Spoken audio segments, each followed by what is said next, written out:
Okay so जैसा कि guys मैंने अभी आपको बताया कि डॉकर में हमारे पास तीन चीजें होती हैं। एक तो प्लेनली जिसे आप डॉकर कहते हो, ठीक है, दैट इज योर बेसिकली जो कंटेनराइज्ड एप्लीकेशंस बनाने के काम आता है।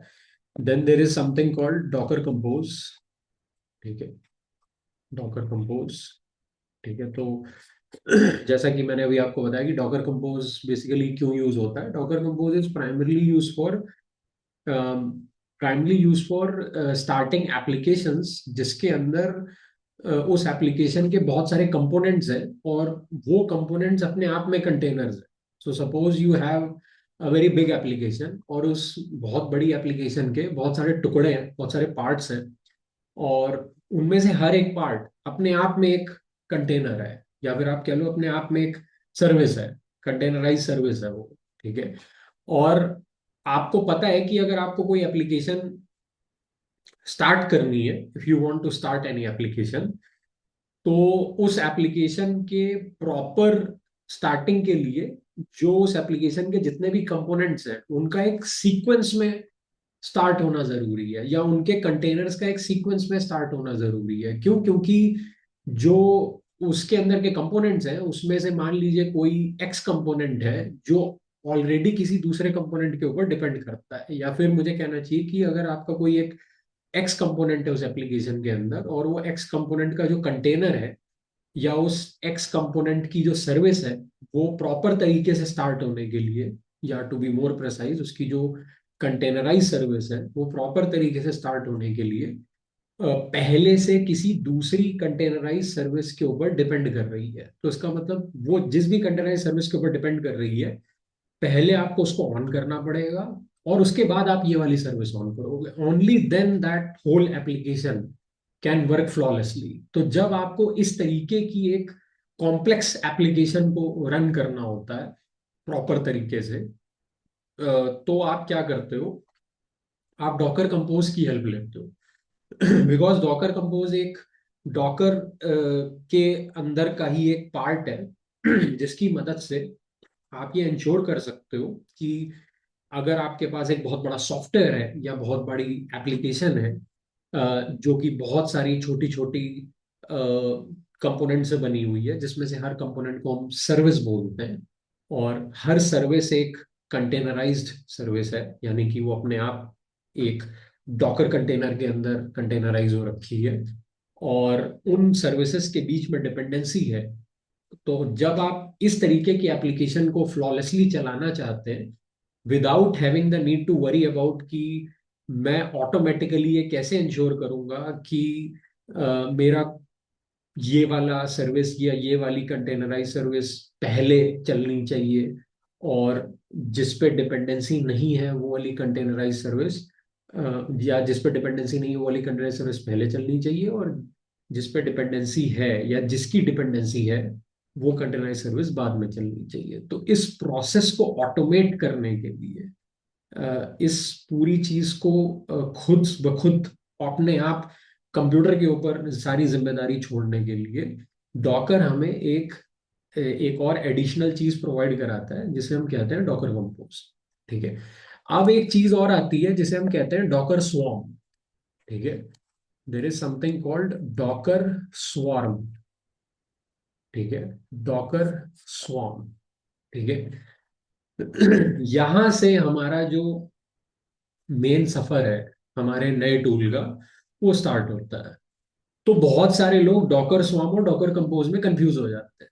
उनको लगता है कि Docker compose and Docker swarm same चीज है, बट ऐसा नहीं है। डॉकर कंपोज ये इंश्योर करता है कि कौन सा कंटेनर कब स्टार्ट होगा। यानी कि अगर मेरे पास एक बहुत बड़ी एप्लीकेशन है तो उसमें अगर बहुत सारे कंपोनेंट्स हैं और उसमें अगर किसी कंपोनेंट की किसी दूसरे कंपोनेंट पर डिपेंडेंसी है, तो इट विल इंश्योर कि वो डिपेंडेंसी ब्रेक ना हो और जो मेरी पूरी एप्लीकेशन है वो फ्लॉलेसली स्टार्ट हो जाए, उसमें कोई प्रॉब्लम ना आए, ठीक है। डॉकर कंपोज ये इंश्योर नहीं करता। डॉकर कंपोज ये इंश्योर कतई नहीं करता कि आपको उसका क्लस्टर स्टार्ट करना है कि नहीं करना है, ठीक है। डॉकर स्वयं ये इंश्योर करता है कि अगर आपकी कोई ऐसी एप्लीकेशन है जिसके ऊपर बहुत ज्यादा ट्रैफिक लोड आ जाता है, या फिर फॉर एग्जांपल आपने फास्ट एपीआई से अपनी एक मशीन लर्निंग की एप्लीकेशन को सर्व करवाया, ठीक है, inside from inside the container, और आपकी एप्लीकेशन इतनी अच्छी थी कि जब आपने उसको एक पब्लिक एंड पॉइंट दिया, पब्लिक एंड पॉइंट का मतलब है कि आपकी जो आपका जो कंटेनर का आपका जो कंटेनर का पोर्ट था, उस कंटेनर के पोर्ट को आपने एक पब्लिक आईपी एड्रेस असाइन कर दिया, और वो आईपी एड्रेस आपने पूरी दुनिया में पब्लिक कर दिया, तो अब लोग आपके उस आईपी एड्रेस पे रिक्वेस्ट भेज रहे हैं और बहुत ज्यादा मात्रा में भेज रहे हैं। और हुआ क्या कि वो जो आपकी एप्लीकेशन थी वो हैंग हो गई, वो फ्रीज हो गई, क्योंकि उस पर बहुत ज्यादा ट्रैफिक फ्लो कर रहा था। तो ये इस फ्रीजिंग को रोकने के लिए, ठीक है, या फिर मुझे कहना चाहिए कि इस फ्रीजिंग को, या इस हैंग, जो आपकी एप्लीकेशन हैंग हुई है, इसको आप डॉकर कंपोज से अवॉइड नहीं कर सकते हैं। इसके लिए आपको डॉकर स्वॉर्म चाहिए, ठीक है। तो डॉकर स्वॉर्म क्या है? Docker swarm is a container orchestrator, ठीक है। डॉकर स्वॉर्म जो है वो डॉकर द्वारा ही प्रोवाइड कराया गया एक कंटेनर ऑर्केस्ट्रेटर है।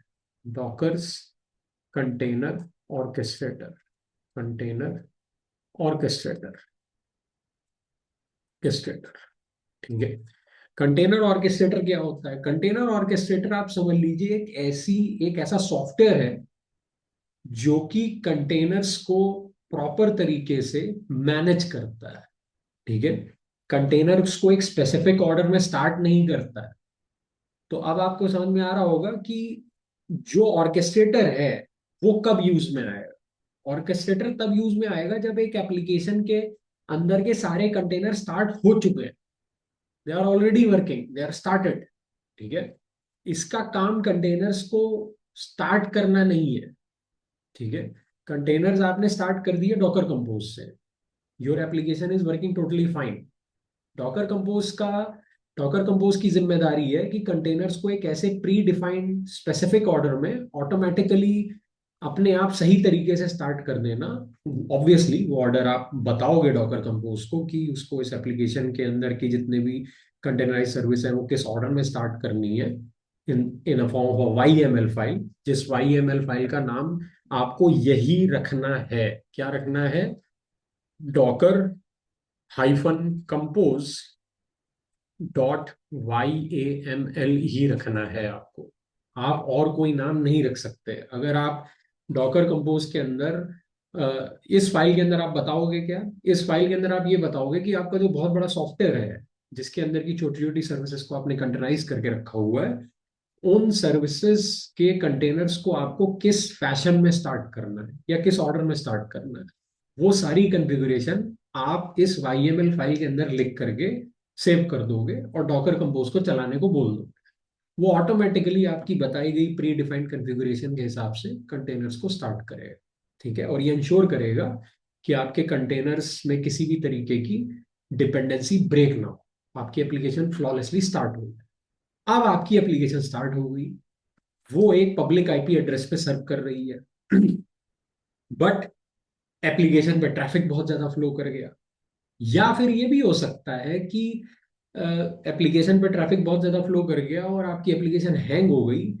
तो उस केस में उसको हैंग होने से अवॉइड करने के लिए आपको डॉकर स्वॉर्म की जरूरत पड़ेगी, जो कि कंटेनर ऑर्केस्ट्रेटर का काम करेगा। यानी कि ये इंश्योर करेगा कि जो ऑलरेडी आपकी एप्लीकेशन स्टार्ट फॉर्म में है वो स्टार्ट फॉर्म में ही रहे, ठीक है।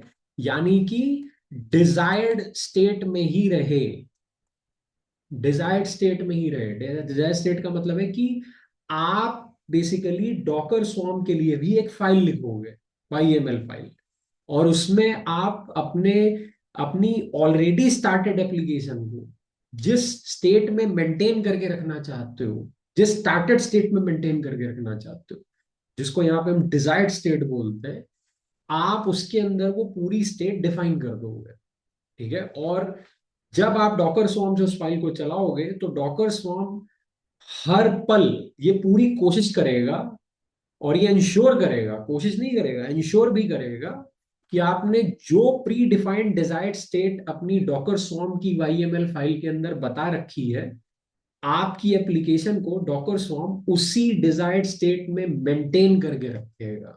ठीक है। तो अब आप सोच रहे हो कि सर ये डिजायर्ड स्टेट क्या होती है। ठीक है। मैं एक एग्जांपल लेता हूं इसके लिए, और ये एग्जांपल्स मैं जानबूझ के अभी ले रहा हूं, क्योंकि जब अभी मैं यहां से कुबरनेटीज पे जाऊंगा तो आपको ये चीजें और भी अच्छी समझ में आएंगी कि कुबरनेटीज क्या करता है। ठीक है। And what is the difference between docker swarm and Kubernetes. ठीक है।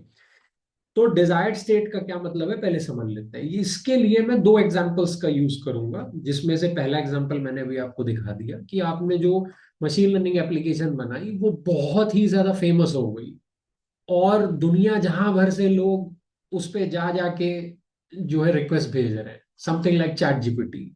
तो चैट जीपीटी जिस दिन रिलीज हुआ, आधे घंटे के अंदर अंदर भगवान जाने चैट जीपीटी पे मेरे ख्याल से 100 मिलियन रिक्वेस्ट आई होंगी, आधे घंटे के अंदर अंदर। तो you can imagine the amount of traffic load जो कि आपके चैट जीपीटी का डॉकर कंटेनर हैंडल कर रहा होगा, या उसके जो सेट ऑफ कंटेनर्स हैं वो वो ट्रैफिक लोड कितना ज्यादा होगा जो उसके सेट ऑफ कंटेनर्स पे आ रहा होगा। तो ऐसे में अगर मैं अपने कंटेनर्स के ऊपर लोड बैलेंसिंग ना लगा पाऊं, ठीक है, या उस पे फ्लो करने वाला जो ट्रैफिक लोड है उसको कम ना कर पाऊं, तो मेरी एप्लीकेशन हैंग हो जाएगी। यानी कि आपने इतना अच्छा चैट जीपीटी तो बनाया, लेकिन अनफॉर्चुनेटली उसका जो हाल हुआ आधे घंटे बाद, वो भारतीय रेलवे और सीबीएसई की वेबसाइट की तरह हो गया कि जैसे ही उस पर ज्यादा ट्रैफिक लोड फ्लो करना चालू हुआ, वेबसाइट क्रैश हो गई। ठीक है। तो इतना अच्छा प्रोडक्ट बनाने के बाद भी दुनिया आपके प्रोडक्ट का यूज ही नहीं कर पा रही है, तो क्या फायदा उसका। ठीक है। तो बेसिकली ऐसी सिचुएशंस को डील करने के लिए हमें क्या करना पड़ेगा, हमें करना कुछ ऐसा पड़ेगा कि हमें we have to basically vertically scale up, हमें वर्टिकल स्केल अप करना पड़ेगा। वर्टिकली स्केल अप और हॉरिजॉन्टली, हॉरिजॉन्टल स्केलिंग और वर्टिकल स्केलिंग में क्या डिफरेंस होता है। ठीक है।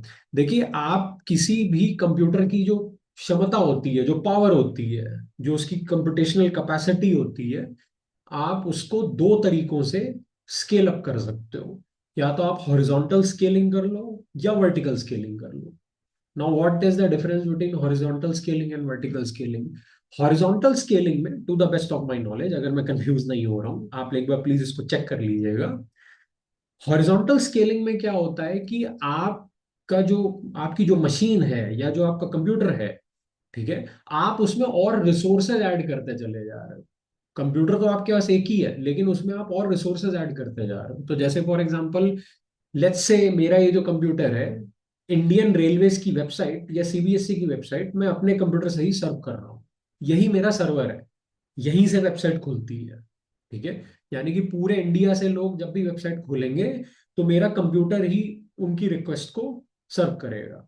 ठीक है, क्योंकि यहीं पे मैंने रिजल्ट डाला हुआ है अपने कंप्यूटर के ऊपर। ठीक है।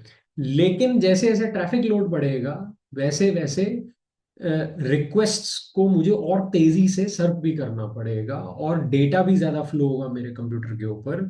मुझे ट्रांजैक्शन ज्यादा करने पड़ेंगे डेटाबेस से, क्योंकि बहुत सारे लोग अपना रिजल्ट देखने की कोशिश करेंगे।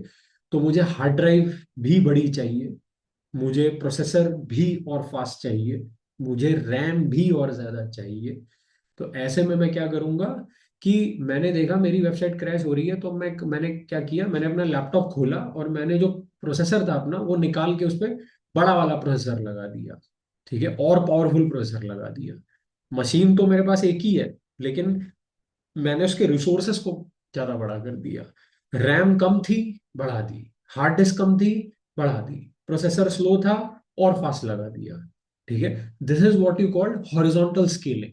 यानी कि आप, मशीन तो आपके पास एक ही है, लेकिन आप उसके अंदर रिसोर्सेज और ऐड करते चले जा रहे हो। ठीक है। Then there is something called vertical scaling. Vertical scaling का क्या मतलब होता है कि मल्टीपल मशीन्स लगा दी मैंने।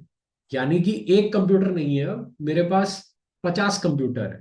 तो उससे क्या होगा, जब मेरे एक कंप्यूटर पे ट्रैफिक लोड बढ़ेगा, तो मैंने मैंने क्या कर रखा होगा, मैंने एक टाइप का लोड बैलेंसर लगा रखा होगा। लोड बैलेंसर क्या करता है कि अगर मेरे पास रिक्वेस्ट सर्व करने के लिए मल्टीपल कंप्यूटर्स हैं, मल्टीपल मशीन्स हैं, ठीक है, तो लोड बैलेंसर क्या करेगा, सारे ट्रैफिक को एक मशीन पे डायरेक्ट नहीं करेगा। वो ये देखेगा कि अरे यार, जब मेरे पास ऑलरेडी 50 मशीन है तो ये बेचारा एक मशीन क्यों सारा लोड ले रही है, तो वो ऑटोमेटिकली रीडायरेक्ट कर देगा, बाकी की 49 मशीन्स के ऊपर ट्रैफिक के लोड को रीडायरेक्ट कर देगा, ताकि किसी एक मशीन के ऊपर बहुत ज्यादा लोड ना आए और वेबसाइट कभी भी क्रैश ना हो। ठीक है, इसको बोलते हैं वर्टिकल स्केलिंग। तो basically vertical scaling is more, you can say, preferred way of doing things. ठीक है, तो उससे क्या है कि आप मशीन बनी बनाई खरीद लीजिए और आप खरीदते जाइए और मशीन लगाते जाइए। ठीक है, एक मशीन को हॉरिजॉन्टल स्केल करने में आपको बहुत समय लगेगा।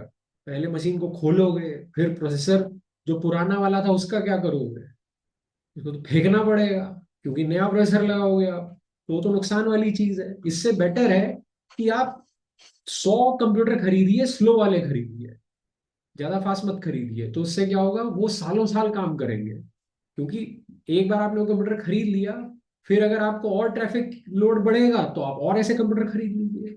तो उससे क्या, आपको कोई भी चीज फेंकनी नहीं पड़ेगी और ऊपर से स्केलिंग फास्ट होती है। ठीक है, यही कॉन्सेप्ट अगर आप कंटेनर्स के ऊपर लगा दो, कंटेनर्स के ऊपर, यानी कि कंटेनर भी अपने आप में एक मशीन है, तो यही चीज अगर आप कंटेनर्स के ऊपर लगा दो, यानी कि rather than performing the horizontal scaling of a container.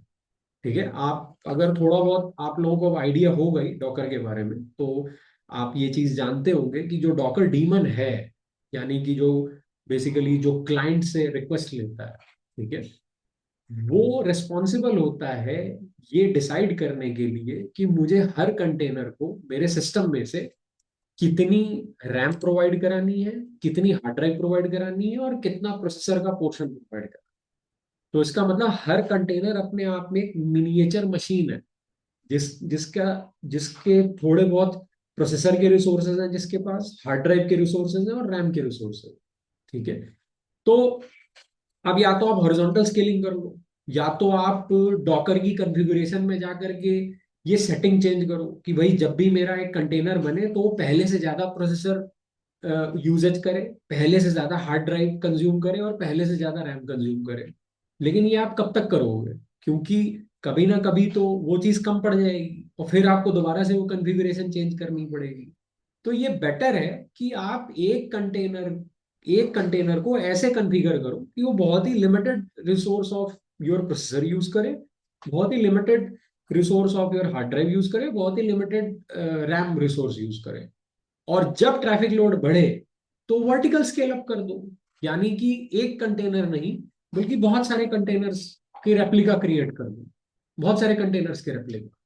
ठीक है, तो इसका मतलब वर्टिकल स्केलिंग कर दिया आपने कंटेनर्स की। ठीक है, अब ये वर्टिकल स्केलिंग करता कौन है, ये वर्टिकल स्केलिंग करेगा Docker swarm. Docker swarm will perform container orchestration, यानी कि एक बार आपके कंटेनर स्टार्ट हो गए तो उन कंटेनर्स को हेल्दी रखना, यानी कि कंटेनर्स क्रैश ना हो due to traffic load, due to मैं एनी अदर रीजन। अब वो और कौन कौन से रीजन हो सकते हैं जिसकी वजह से आपकी वेबसाइट क्रैश हो सकती है या कंटेनर क्रैश हो सकते हैं, उसके बारे में मैं अभी बात करूंगा। लेकिन that is the overall scenario. ठीक है, तो अभी मैंने आपको एक सिनेरियो बताया कि आपकी जो सर्विस है वो क्रैश हो सकती है, ट्रैफिक लोड की वजह से क्रैश हो सकती है।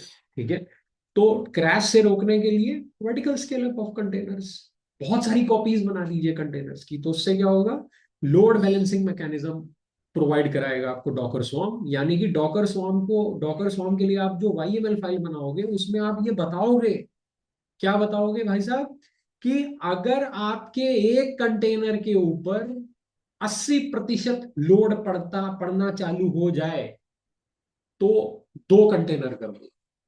आप ऐसा बता दोगे उसको, किसके अंदर बताओगे, YML फाइल के अंदर बताओगे। ठीक है, और अगर दूसरे कंटेनर के ऊपर भी 80% लोड पड़ने लग जाए तो फिर 2 के 3 हो जाएंगे। और ये खुद होंगे, डॉकर स्वॉर्म खुद इंश्योर करेगा कि ऐसा हो, because it's a container orchestration, it's a container orchestrator, ये उसकी जिम्मेदारी है ये चीजें खुद देखना, ऑर्केस्ट्रेट करना, मैनेज करना। ठीक है, कमाल की बात देखिए आप ये भी है कि अगर ट्रैफिक लोड कम होगा, ठीक है, यानी कि मान लीजिए आपका, आपने इस फाइल के अंदर जो डॉकर सॉर्म की फाइल थी उसके अंदर आपने एक ऐसा क्राइटेरिया लिख दिया कि अगर कंटेनर पे आने वाला ट्रैफिक लोड 20% हो जाएगा तो कंटेनर कम कर दो। तो ये अपने आप क्या करेगा, कम कर देगा। फिर जब बढ़ेगा तो खुद ये बढ़ा देगा। यानी कि आपने एक फाइल बनाई और उसके अंदर आपने एक प्री डिफाइंड चीजें लिख दी कि भाई मुझे डिजायर्ड स्टेट ये रखनी है, किसी भी हालत में तुम्हें ये डिजायर्ड स्टेट मेंटेन करके रखनी है। क्या डिजायर्ड स्टेट मेंटेन करके रखनी है? कि किसी भी कंटेनर पे 80% से ज्यादा लोड नहीं होना चाहिए, और किसी भी कंटेनर पे अगर 20% से कम लोड होता है तो नंबर ऑफ कंटेनर्स को श्रिंक कर। यानी कि अगर पहले 3 कंटेनर थे तो वो 2 बंद कर देगा, सिर्फ एक ही को चलते रहने देगा। क्यों? क्योंकि ट्रैफिक लोड 20% हो गया। ये सारा काम डॉकर स्वॉर्म अपने आप करेगा, ऑटोमेटिकली करेगा। आपको बस एक बार एक फाइल में ये सारी चीजें लिख देनी और उस फाइल को चला देना है, और डॉकर स्वॉर्म अपने आप मॉनिटर करेगा। क्या मॉनिटर करेगा? कंटेनर्स को मॉनिटर करेगा, देखता रहेगा कंटेनर्स के वाइटल्स कि ट्रैफिक लोड कहीं 20-80% ज्यादा तो नहीं हो रहा है। अगर अच्छा अगर हो रहा है तो डिजायर्ड स्टेट क्या है, डिजायर्ड स्टेट हिल गई। आपने इसको डिजायर स्टेट क्या दे रखी थी कि 80% से ज्यादा नहीं होना चाहिए कंटेनर के ऊपर ट्रैफिक लोड। तो डॉकर स्वॉर्म में ये देखा कि अरे, मेरे यूजर ने मुझे जो डिजायर्ड स्टेट बता रखी है मेरी YML फाइल में, वो तो ये बता रखी है कि 80% से ज्यादा नहीं होना चाहिए, और यहाँ तो 80% से ज्यादा हो गया। तो मुझे तो डिजायर्ड स्टेट मेंटेन करके रखनी है, क्योंकि यूजर ने मेरे से बोला हुआ है कि ये किसी भी हालत में डिजायर्ड स्टेट मेंटेन होनी चाहिए। तो ये अपने आप वापस डिजायर्ड स्टेट अटेन करने के लिए एक दूसरा कंटेनर ऑन कर देगा, ताकि डिजायर्ड स्टेट मेंटेन रहे। डिजायर्ड स्टेट मतलब जो फाइल में आपने इसको लिख के ऑर्डर दिया है, जो बोला है इसको कि तुम्हें ये करना है, हर सेकंड करते रहना है। तो ये एक ऐसी चीज है जो कंटेनर्स को मॉनिटर करता रहेगा, उसके वाइटल्स को देखता रहेगा। ठीक है। तो ये एक बड़ी शानदार चीज है, यानी कि आपकी एप्लीकेशन को कभी ये डाउन होने ही नहीं देगा, क्रैश होने ही नहीं देगा। तो क्रैश किस तरीके से हो सकती है? अभी मैंने आपको बताया कि लोड, ओवरलोड की वजह से क्रैश हो सकती है। तो ये क्या करेगा? लोड बैलेंसिंग करेगा। और क्या कारण हो सकते हैं जिसकी वजह से हमारी एप्लीकेशन क्रैश हो सकती है? क्या कोई दूसरा कारण हो सकता है जिसकी वजह से हमारी एप्लीकेशन क्रैश हो सकती है? बिल्कुल हो सकता है। मान लीजिए आप अपनी एप्लीकेशन में लोगों के लिए, पब्लिक के लिए कोई नया फीचर रिलीज करने वाले थे। ठीक है, आपने अपने मशीन लर्निंग एल्गोरिदम को और अच्छा बना दिया, उसकी एक्यूरेसी और अच्छी कर दी। अरे यार, आप दूर कहाँ जा रहे हो, आप चैट जीपीटी का ही एग्जांपल ले लो। आप जब चैट जीपीटी पे जाते हो या न्यूज में पढ़ते हो तो आपको बीच बीच में सुनने में आता होगा कि ओपन एआई ने चैट जीपीटी का एक नया मॉडल रिलीज किया है, यानी कि एक नया फीचर उन्होंने पब्लिक के सामने ओपन कर दिया है। ठीक है। यानी कि GPT 3, 3.5, 4, 4O, O3 मिनी।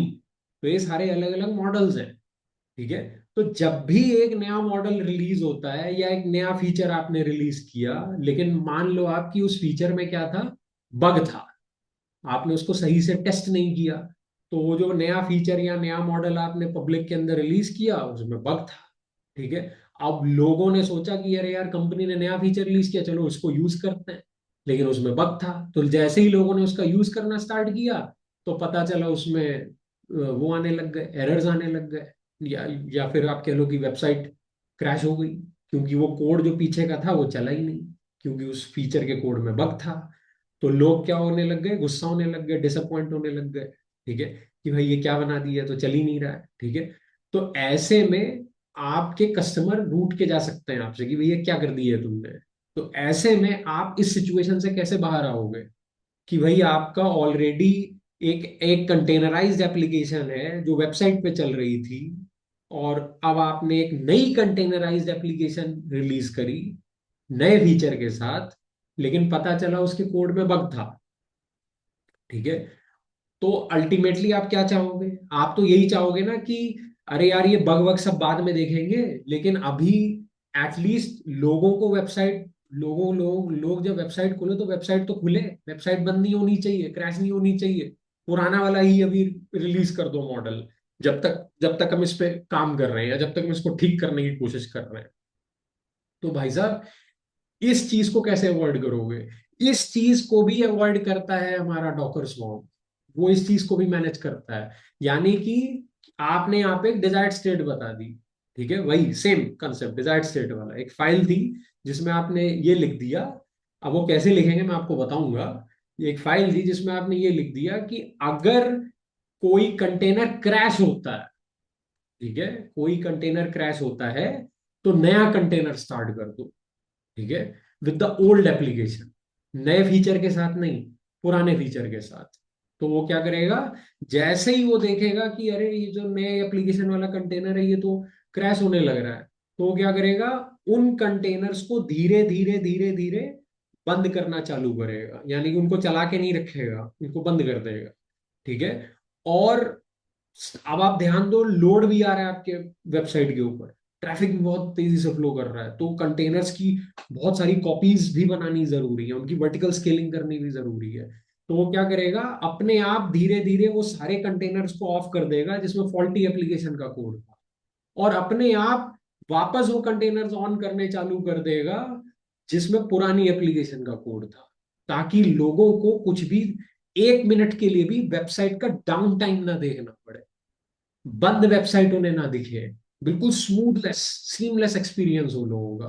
तो देखिए ये चीज भी अवॉइड करता है। तो ऐसे बहुत सारे बेनिफिट्स हैं डॉकर स्वॉर्म यूज करने के। एंड यहाँ पे देखिए अलग तरीके से कंटेनर्स का मैनेजमेंट कर रहा है, ठीक है। So that is the scenario guys. Okay.